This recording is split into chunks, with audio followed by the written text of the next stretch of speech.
Welcome to our YouTube channel হেকিম কন্যা জুবাইদা। আমি জুবাইদা আজকে আপনাদের সামনে হাজির হয়েছি একটি গুরুত্বপূর্ণ টপিক নিয়ে। এই টপিকটি হচ্ছে খুব সহজ এবং স্বাভাবিক কিছু উপায়ে আপনি কিভাবে আপনার উচ্চতা বা হাইট বৃদ্ধি করবেন।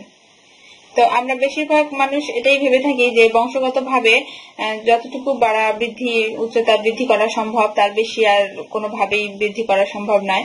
তো এই কথাটি মোটেও ঠিক নয়। বৈজ্ঞানিকভাবে প্রমাণ হয়েছে যে 80% আমাদের বংশের উপর নির্ভর করে আর 20% নির্ভর করে আমাদের নিজস্ব কিছু কৌশলের উপর।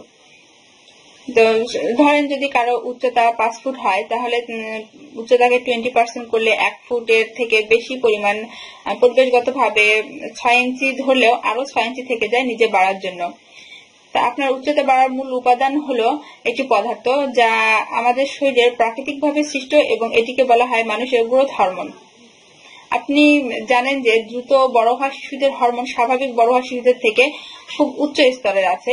তাই এখানে আপনাদের বলা হবে কিভাবে আপনি আপনার হরমোনকে সেই স্তরে নিয়ে যাবেন যা আপনার পরিপূর্ণ বৃদ্ধির জন্য সহায়ক। তো আমি আপনাদের এখন সেই সহজ এবং স্বাভাবিক উপায় 7টি জানাবো যার মাধ্যমে আপনি আপনার উচ্চতা বৃদ্ধি করতে পারবেন। তো এখানে 1 নম্বর উপায় হচ্ছে এই পদ্ধতি সবচেয়ে কার্যকর পদ্ধতি। এই পদ্ধতিতে ইনজেকশন দ্বারা মানবদেহে হরমোন বৃদ্ধি করা হয়, কিন্তু এটি সম্পূর্ণ বেআইনি, যার কারণে একজন ডাক্তার কখনোই আপনাকে এরকম কোনো কিছু প্রেসক্রাইব করবে না এবং এটি খুবই ব্যয়বহুল, যার কারণে এটি সাজেশন করা উচিত হবে না। আর 2 নম্বর পদ্ধতিটি হচ্ছে দুধ পান। দুধ পান আপনাকে লম্বা হওয়ার ক্ষেত্রে অনেক বেশি সাহায্য করবে, কারণ ক্যালসিয়াম আপনার শরীরের হাড়ের বৃদ্ধি ঘটায়। আরেকটি ব্যাপার যা আমাদের দেশে নেই সেটা হলো আমেরিকায় তাদের গরুর মধ্যে বিভিন্ন ধরনের হরমোন ইনজেকশন দেওয়া হয়, যার মাধ্যমে হরমোনের মাত্রা বৃদ্ধি হয় এবং সেই প্রক্রিয়াজাতকরণ দুধ হয় সাধারণ দুধ এর বিকল্প। 3 নম্বর উপায় হচ্ছে নিয়মিত কিছু নির্দিষ্ট ব্যায়াম, যেমন ওজন উত্তোলন হরমোন বৃদ্ধি করে। এটি বৃদ্ধি সংক্রান্ত হরমোনের মাত্রা আরো উন্নত করার জন্য বহুল পরিচিত এবং পদ্ধতি খুবই কার্যকর।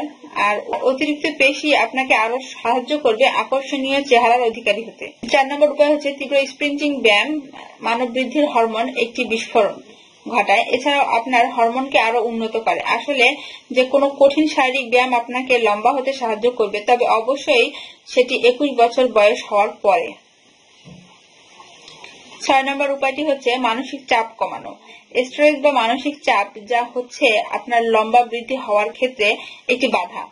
আর 7 নম্বর উপায় হচ্ছে ঘুম। কমপক্ষে 8 ঘন্টা ঘুমান। এটি সবচেয়ে সহজ এবং অধিক কার্যকরী একটি উপায়। সঠিক এবং সুন্দরভাবে ঘুমানো আপনার দেহের স্বাভাবিক বৃদ্ধির মাত্রা আরো বাড়িয়ে তোলে, তবে আপনাকে বৃদ্ধির ক্ষেত্রে কিছু জিনিস এড়িয়ে চলতে হবে, যেমন ড্রাগ বা অ্যালকোহল।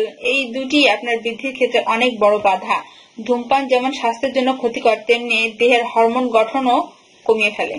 তো ভিউয়ার্স, আজকে এ পর্যন্তই। আমি এরপর আবার নতুন কোনো কার্যকরী টিপস নিয়ে আপনাদের সামনে হাজির হব। তো আপনারা এই চ্যানেলটি সাবস্ক্রাইব করে রাখবেন যাতে আমার পরবর্তী ভিডিওগুলো আমি আপনাদের সামনে উপস্থাপন করতে পারি। যারা এখনো সাবস্ক্রাইব করেননি তারা চ্যানেলটি অবশ্যই সাবস্ক্রাইব করে রাখবেন।